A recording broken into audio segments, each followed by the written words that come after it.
turf. It's from tree. This for old people when they eat butternut. And here is the. We have to put this for dry in the sun.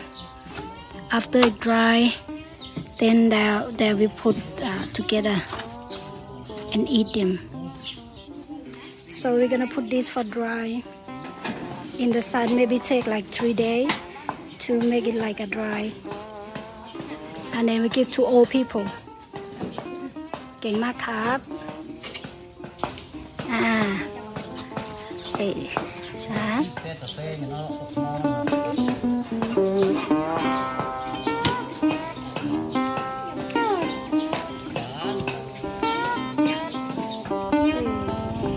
เก่งมากครับเยี่ยมเยี่ยม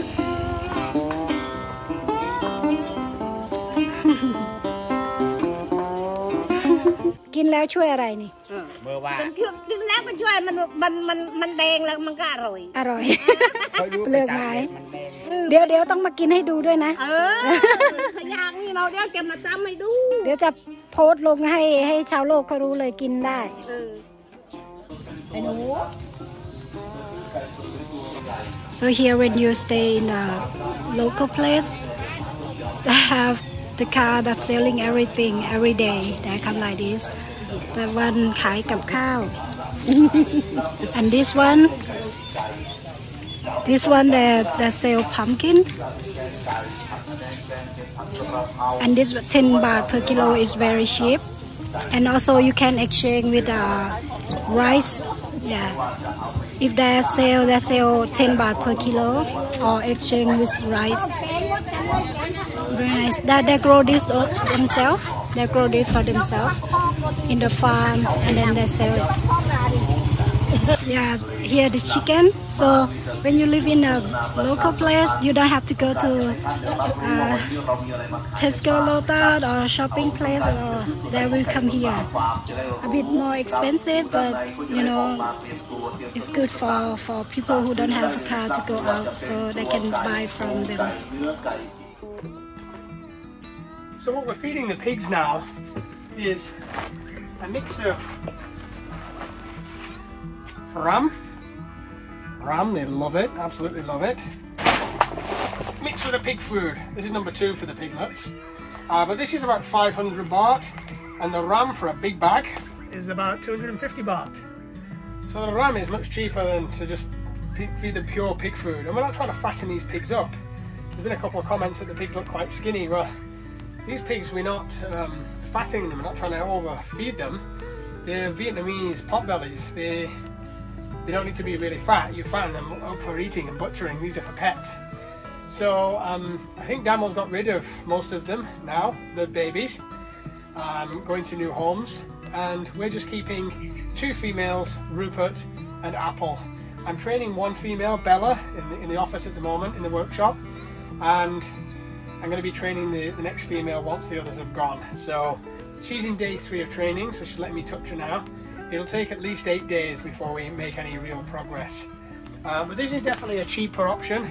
Maybe we're going to go through 2 big bags of this ram every month, and maybe 1 bag of the pig food.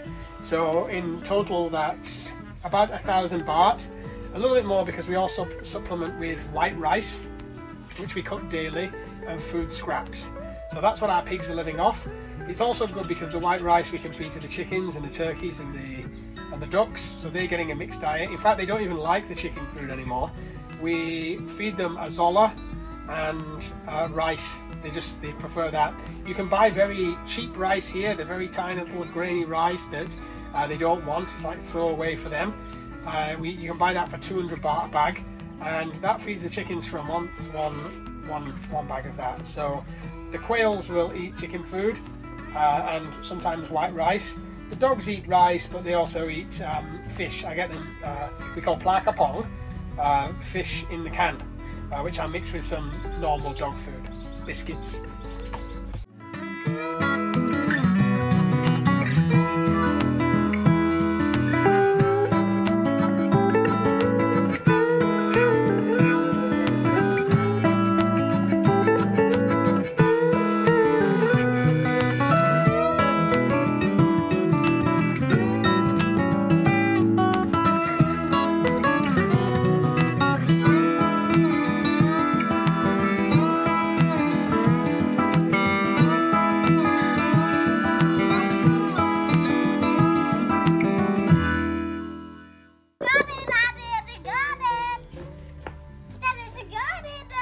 You got it? Yeah. So what we want to do is we don't want your homeschool to be boring, do we? Yeah. We want it to be fun, don't we? I didn't know what And it just is. likes to build stuff, don't you? Yeah, but I didn't know what it is. What is it? Building stuff. Building stuff. So what have we got? What's that there? An airplane. Got an aeroplane. And digger. Oh, a digger. Digger. And there. And oh, a solar-powered wind turbine. And what it? And a...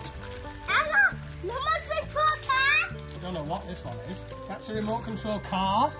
Solar-powered. Isn't it? Oh, this is a boat, Tis. Look, Daddy. A boat. Look, Daddy. There's a boat. Look, Daddy. Oh, and it's like a little alien. Isn't it? A little alien. Maybe. And look what they give free. What's that? No. What's this here? The screwdriver. Screwdriver. Two of them, Daddy. 2 screwdrivers. So these packs were just £1 each from China. £1, and it's a day's activity for homeschool. Daddy. Look, Daddy. That's a nice sound, isn't it? But which one do you want to do on Monday for your homeschool? Which one do you want to do first? I did want to do digger. Digger, I thought you would. Thought you would. Yeah. Right, we'll put that there ready for homeschool. Thank you, Daddy. You're welcome. You're welcome. Daddy, the carpet one.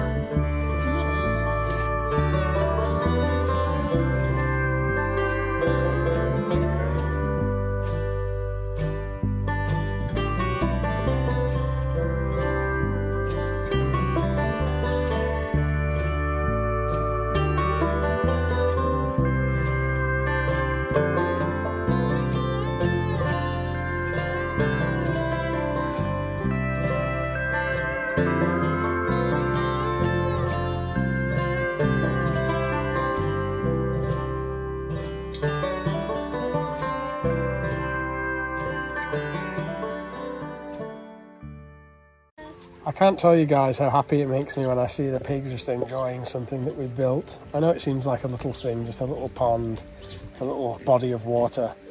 But for Apple, that's been locked in a cage most of her life, she's able to sniff around and go in the water and cool off and play in the mud, and just this little taste of freedom. It's not much, but it's more than most pigs get, you know, this area.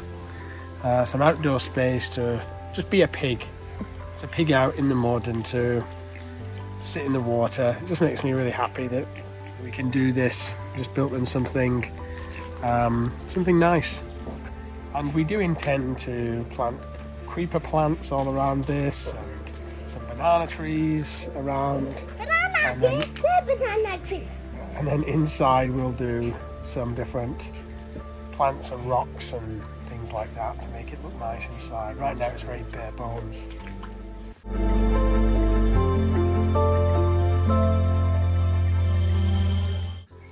It's our little mini nursery at the moment, our more specialist plants.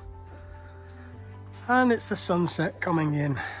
Damo's just been to get some vegetables, she's making some food. I'd like to share something with everybody. There's this feeling that I get at this time as the sun's going down. I'm actually drenched in sweat. It's been like a proper workout all day. Painted the rabbit walls on the outside and the inside. And there's this feeling I get around this time of day. Sorry, Damo's been doing the mulberry bush, trimming it back. And the feeling is, you know, after a long workout where you've really hit the gym, you're feeling really, your body's feeling really fresh and invigorated. It's that, and the lungs feel clear and fresh because of all the exercise and just being out. The hands are dirty and full of paint. There's the smell of dirt in the air, and I just love the smell of dirt. I'm using this rich compost at the moment. It's just a beautiful smell, and I love being in the dirt, love having my hands in the dirt as I planted the vegetables today. And as the sun goes down and all of the animals are fed and everybody is taken care of, supper on the stove. I just feel very, very peaceful and very relaxed. It's not a relaxation, a lazy relaxation. It's not sitting in the hammock and, oh, I'm really chill, like I could almost sleep. It's not like that. It's just almost like all the jobs are done, all the animals are fed, satiated. The children are playing in the background over there. It's just a feeling of well-being, a feeling of wholeness. I've been doing a bit of, I guess you could call it, spiritual work over these past few days. Checking in with old teachers, Ram Dass, Alan Watts, and just an Urquhart Toll. I'm so grateful that these talks are available for us to listen to come back to centre and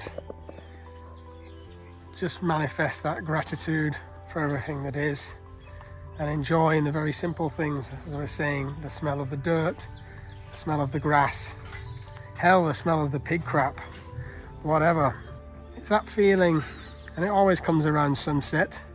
And that's it. I hope I've shared my feelings to anybody that's interested. It's just that feeling at the end of the day when everything is done.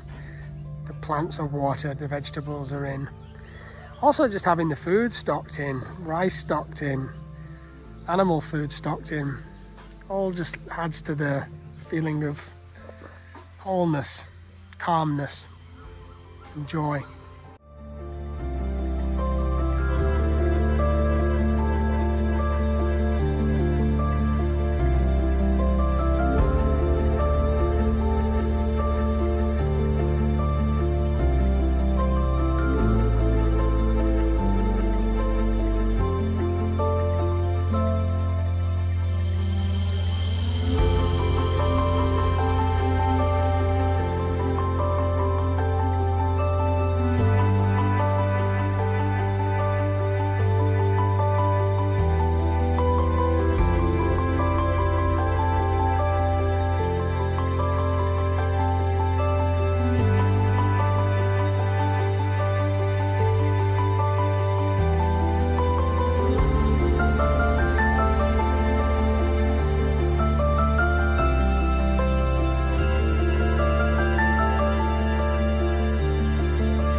Since I've started to feature some marijuana plants in the vlog, I've been getting a bit of kickback.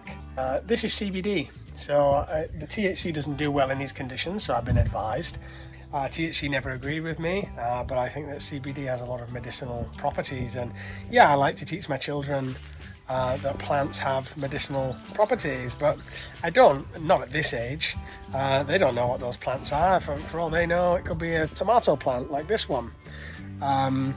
Or people may have an issue with the heavenly blue here. It's only through ignorance that somebody would have more of an issue of the marijuana than the heavenly blue, because the heavenly blue has got LSA in it, which is very similar to LSD. So one might complain, well, why have you got that plant around your children? It's got an LSD isomer in it, which is a very, very powerful entheogen, a psychedelic. But it's only because they don't know, they don't say that. It could be the Hawaiian baby wood rose, which also has LSA in it. So I guess that the point I'm trying to make is that marijuana has been stigmatized in society, sometimes for good reason, sometimes for not so good a reason. And right now in this country it is legal, and we have a license. My wife has a license to have these plants, and so we're going to have them just as much we'd have any other plant. Also we have this. This is kratom. Kratom has properties very similar to opium, so to opiates. So all over the garden you have plants, medicinal plants that I feel have some utility and I love to have around.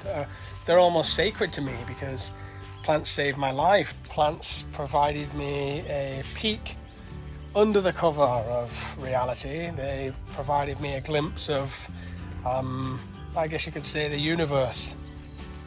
This cactus here, this long one, and I also have some Lophophora williamsi, the peyote. All these contain mescaline, which is far more powerful than the CBD ganja. So overall, don't have a problem with the ganja. Don't need to, or at least if you're going to have a problem with the ganja, have a problem with all the other plants that I have on site here that contain certain medicines that, in the correct context and environment, can be very useful to people. All these are legal. There's nothing illegal about any of these plants, nor there should be.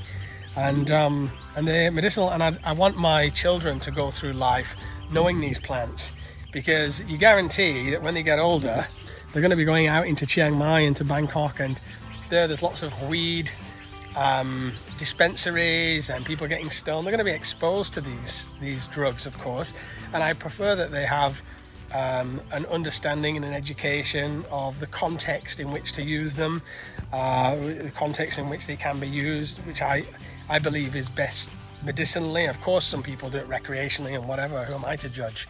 But I feel that using them with respect and reverence and medicinally, having an understanding of the plant, the sacred properties of the plant, the sacred spirit of the plant, is very important. Well, there are a number of people that are interested to know what I eat. A lot of people ask this question. I'm just not really a foodie, so I don't film food too much. But kids playing in the background there. This is pretty typical of what Damo will cook up. Once a day she'll cook something like this, packed full of veg, obviously with rice, pato, and some eggs fresh from the chickens. So this is pretty typical. Lunch, usually I'll make us something, sandwiches or fruit, but dinner, Damo, she makes something like this. It's always delicious. Pumpkin curry. This is a really nice spicy lap guy with parsley and onion and just delicious. Homegrown rice, homemade eggs we have from our chickens. The fish isn't ours, we bought locally on the market. Plato, these are fried fish, really tasty, really salty and delicious. So that's it. That's pretty typical of what I'll eat on a day-to-day basis.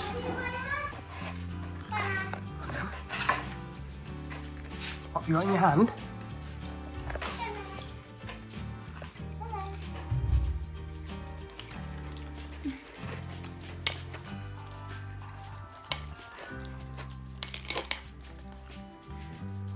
Tickle? Yeah. She's not scared anymore, is she, Tiss? Daddy, look, Daddy. What? Strawberries? Yeah, right there. There's lots of strawberries there, isn't there? Come on, Bella. Out now. Let's go. So she's never pooed, never weed inside the workshop. She waits until I let her out. She comes out and then she finds a place far away to do her wee-wees and the poo-poos. And then she comes back to the workshop to sleep. That's what we call house pig. And she has a shower every day. Don't you, Bella? Come on, girl. Bella. Bella.